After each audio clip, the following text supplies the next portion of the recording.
वाराणसी से इस वक्त की बड़ी खबर आ रही सामने। नशीले कोडीन का सिरप तस्करी मामले में पुलिस ने बड़ी कार्रवाई करते हुए दो दवा व्यापारियों को गिरफ्तार किया है।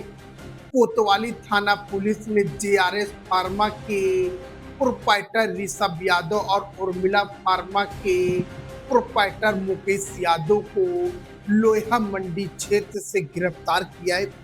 पुलिस के अनुसार दोनों आरोपी फरार तस्कर शुभम जायसवाल के नेटवर्क से जुड़े थे और फर्जी ईवी बिल के जरिए बिहार, झारखंड, पश्चिम बंगाल और त्रिपुरा के रास्ते नशीले कप सिरप की खेप बांग्लादेश भेजते थे।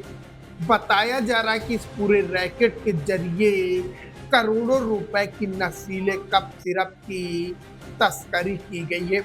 फिलहाल पुलिस पूरे नेटवर्क की गहनता से जांच कर रही है और अन्य आरोपियों की तलाश भी जारी है। इस पूरे मामले में एसीपी कोतवाली विजय प्रताप ने मीडिया को क्या जानकारी दी, सुनिए जरा। वाराणसी से यूपी क्राइमलाइट न्यूज के साथ ब्यूरो चीफ पवन मिश्रा की विशेष रिपोर्ट। सर, कोडिन खूबसूरत मामले में कुछ नई गिरफ्तारियाँ मिली हैं, क्या है? देखिए, थाना कोतवाली अंतर्गत मुकदमा अपराध संख्या 235/25 जो कि न्यू फैंसिडल यूथ कोडिंग कप सिरप से रिलेटेड है, जिसके मेन अभियुक्त सोम जायसवाल और भोला प्रसाद जायसवाल हैं। उस प्रकरण में दो गिरफ्तारियां हुई हैं थाना कोतवाली से, जिनके नाम क्रमशः ऋषभ यादव और मुकेश यादव हैं। और ये दोनों ही जो डीआई के द्वारा प्रार्थना पत्र दिया गया था उसमें दोनों वांछित हैं। ये दोनों की फर्म है। ऋषभ यादव की फर्म जीआरएस मेडिकल और मुकेश यादव की फर्म उर्मिला फार्मास्यूटिकल्स है। दोनों ही फर्म सतसागर मंडी में स्थित हैं तथा दोनों ने ही शैली ट्रेडर से ठीक ठाक क्वांटिटी में, जैसे ऋषभ यादव की फर्म जो है जीआरएस मेडिकल ने 2.38 लाख कोडिन खरीदी है, डिफेंसिडिल कोडिन कप सिरप की सीसियाँ खरीदी हैं। इसके अलावा जो मुकेश यादव की फर्म है उर्मिला फार्मास्यूटिकल्स, उसने भी 2.34 लाख कोडिन सीसियाँ खरीदी हैं।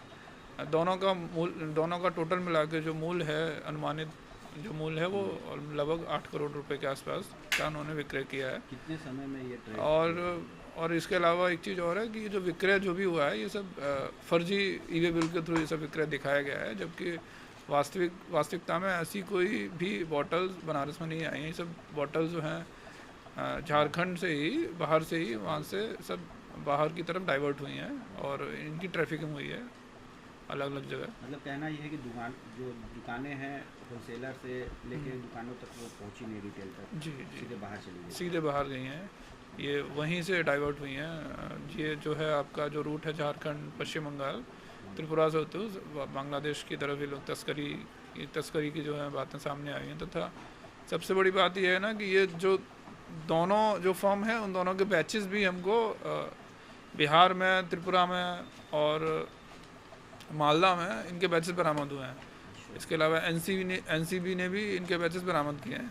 जिसके जो डेटा आया था उसमें इनके बैचेस मैच हुए हैं, जिसके खिलाफ जो है तथा अभी जो है उनको जेल भेज के और उचित कार्रवाई, जो प्रशासनिक कार्रवाई है और जो भी न्यायिक प्रक्रिया है उसका पालन करते हुए आगे की कार्रवाई की जा रही है। कितने समय से ये लोग इस तरह से घपलेबाजी कर रहे थे? ये जो है आपका 2023 से ये चीज़ें चल रही हैं। तब से ये जो है कोडीन में अवैध कप सिरप का जो मामला चल रहा है। जब शैली ट्रेडर्स जब फॉर्म हुई तब से ये सब चीज़ें शैली ट्रेडर्स के थ्रू ये सुपर स्टॉकिस्ट बन के उन्होंने ये सब चीज़ें स्टार्ट की थी। अब तक कुल कितनी गिरफ्तारियां इसमें हो चुकी हैं ओवरऑल, और जो कौन कौन से मुख्य रूप से लोग फरार हैं? अभी तक जो मेन हमारे गिरफ्तारियां हो चुकी हैं उसमें अभी तक टोटल 38 अरेस्टिंग हो गई हैं, जिसमें से जो अभी हमारे मेन अभियुक्त फरार हैं उनमें आप प्रशांत उपाध्याय जो हमारा मेन अभियुक्त है वो भी फरार है। उसके खिलाफ भी कार्रवाई चल रही है, जिस कोर्ट के दौरान उसके ऊपर इनाम भी हो चुका है। कोर्ट के दौरान NBW भी स्वीकृत हो गया है और NBW के बाद जो 82 की कार्रवाई है वो भी कोर्ट ने कर दी है और अभी उसको कुछ समय दिया गया, नहीं आएगा तो फिर उसकी कुर्की की कार्रवाई भी नियमानुसार की जाएगी। और शुभम जायसवाल भगोड़ा घोषित। हाँ, सोम जायसवाल भगोड़ा घोषित हुआ है तथा इसमें भी एक्स्ट्रेडिशन के द्वारा उसको वापस लाने का प्रयास किया जा रहा है।